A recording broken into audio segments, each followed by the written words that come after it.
ভারত সীমান্তে পুশিন ইস্যুতে এই মুহূর্তে রীতিমতো মুখোমুখি অবস্থানে রয়েছে বিজেপি ও বিএসএফ।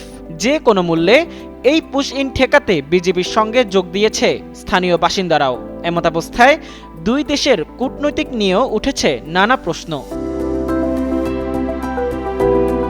সীমান্ত যখন উত্তপ্ত, ঠিক সেই মুহূর্তেই বাংলাদেশকে বিশেষ বার্তা দিয়েছে নয়াদিল্লি। শুক্রবার এক সংবাদ সম্মেলনে ভারতের পররাষ্ট্র মন্ত্রণালয়ের মুখপাত্র রণবীর জয়সওয়াল বলেন, অবৈধ অভিবাসীদের প্রত্যাবাসনের ক্ষেত্রে একটি দ্বিপক্ষীয় ব্যবস্থা বিদ্যমান। আমরা এসব বিষয় বাংলাদেশের কাছে পাঠাই যাতে তারা সংশ্লিষ্ট ব্যক্তিদের নাগরিকত্ব যাচাই করতে পারে।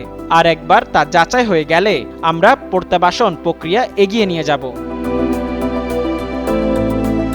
তিনি বলেন, বাংলাদেশের কাছে এমন বেশ কিছু আবেদন পাঠানো হয়েছে। আমরা আশা করি সেগুলো যত দ্রুত সম্ভব নিষ্পত্তি করা হবে, যাতে ভারতের অবৈধভাবে অবস্থানকারী ব্যক্তিদের প্রত্যাবাসন সুষ্ঠু ও কার্যকরভাবে সম্পন্ন করা যায়।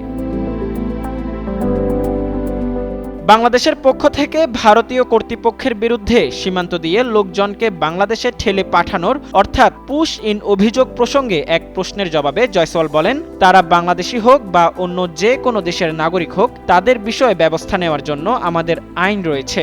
সে আইন অনুযায়ী তাদের সঙ্গে আচরণ করা হবে।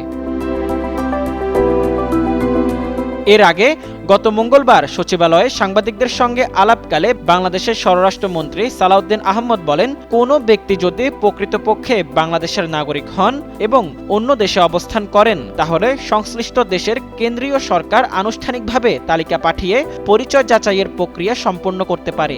সেই ক্ষেত্রে আন্তর্জাতিক ও আইনগত নিয়ম মেনে প্রত্যাবাসনের ব্যবস্থা নেওয়া হবে।